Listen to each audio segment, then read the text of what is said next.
Колата е BMW 116, двойка дизел, 116 коня, обслужвана е редовно, даригите също са сменени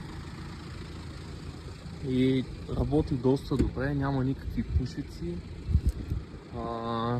Дори ето мога да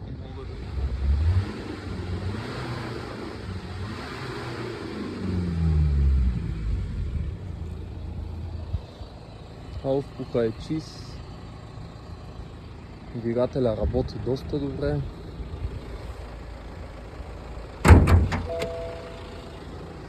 Аз ще го покажа на него.